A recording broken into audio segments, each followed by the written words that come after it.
Thanks for tuning into the Urban Scope podcast. I'm going to talk Angel Reese and the WNBA, mostly in regards to financials.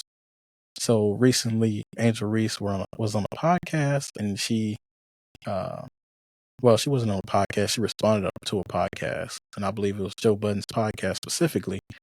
Um, she was basically saying, Joe Budden said that Angel Reese needs to sit down. She's doing too many appearances. She's everywhere. She just needs to sit down and work on her game.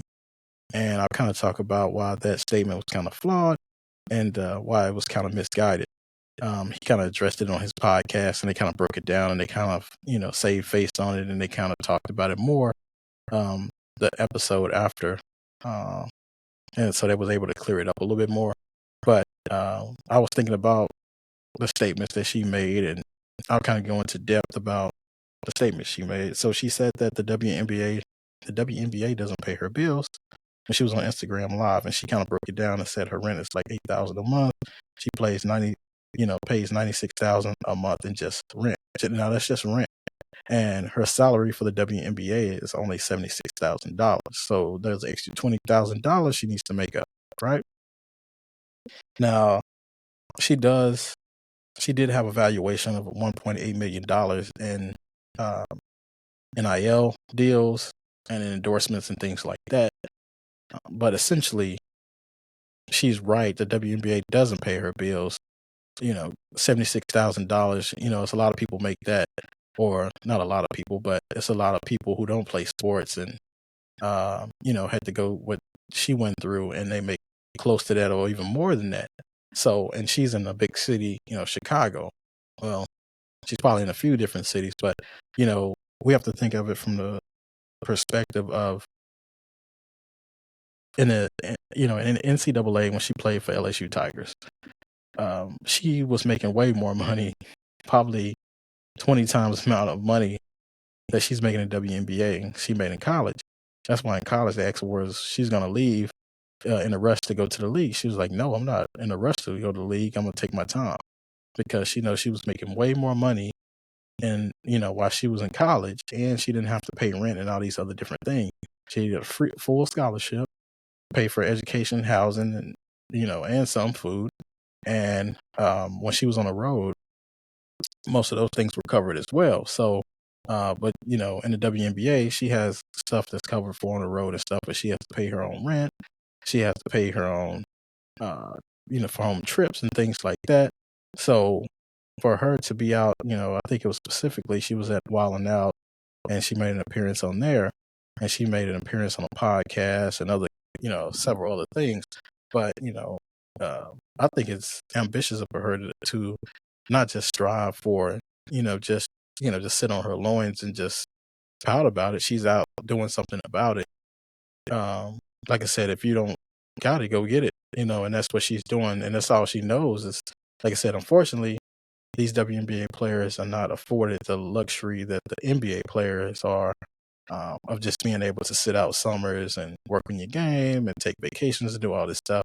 These WNBA players are putting in the work. They have to go overseas and play these leagues and do all this for extra money so they can stay afloat through the year.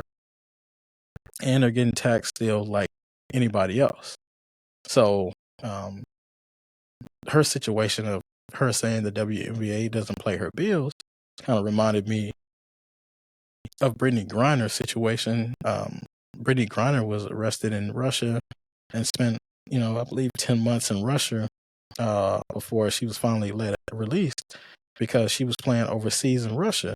Well, not just because of that, they found, whatever they found on her, but she would have never been in that situation if she was making enough money to where she didn't have to do all this extra, playing.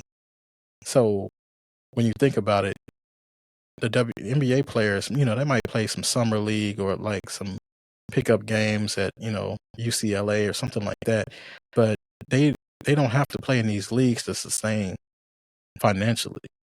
Like, they make enough money to not be paid for several, maybe decades sometimes, and they got $300 million contracts, and nobody in the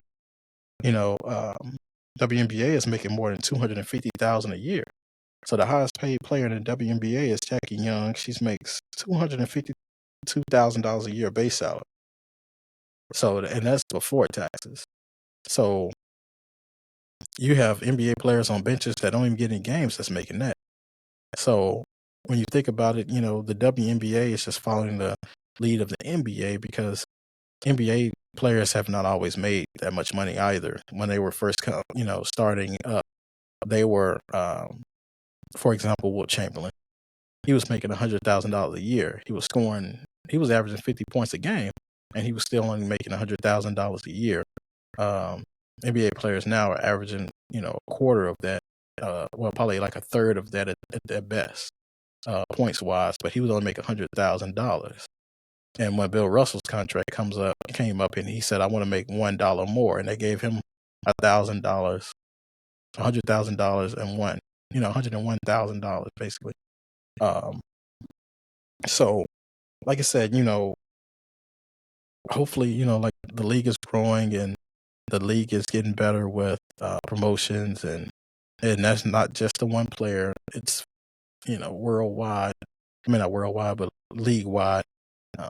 I watched the league before Caitlin Clark got into the league, and we'll watch it after she's gone. So it's not just one player. No shade to Caitlin Clark, but like I said, the league is growing, and hopefully the financial situation gets better. They just opted out of their CBA, collective bargaining agreement contract, this week. So they're trying to negotiate higher pay, and hopefully they get that higher pay. Like I said, the league was a lot better this year. There was more turnout. There was more promotion. Like I said, the league was awesome this year. I'll be covering the WNBA finals. I'll be covering that in another segment, just talking about my thoughts about how the season ended and my predictions for the season for next year. But all in all, like I said, Angel Reese has to do this because every player is doing this, probably not to the level of Angel Reese, but every player is going out and finding extra money. Like I said, it's similar to what teachers do. Those teachers who have to get summer jobs to compensate for, to make it through the summer. WNBA players are doing the same. Like I said, when their league is out, which their season just ended. The last people's season just ended this month. But some people been out for like over a month now. They have to figure out a way until the season comes back to sustain financially. Like I said, these people have families, they have bills as well. Just because basketball stopped, their bills don't stop. So they have to find ways to get that money. So for people just to judge WNBA players like that, I think it's unfair, and they have to look at it in its totality. So tell me what you think about, the WNBA players and their pay, and what, you think they need to do to get better compensated just for the league to grow as well. Thanks for tuning in to the Urban Scope podcast.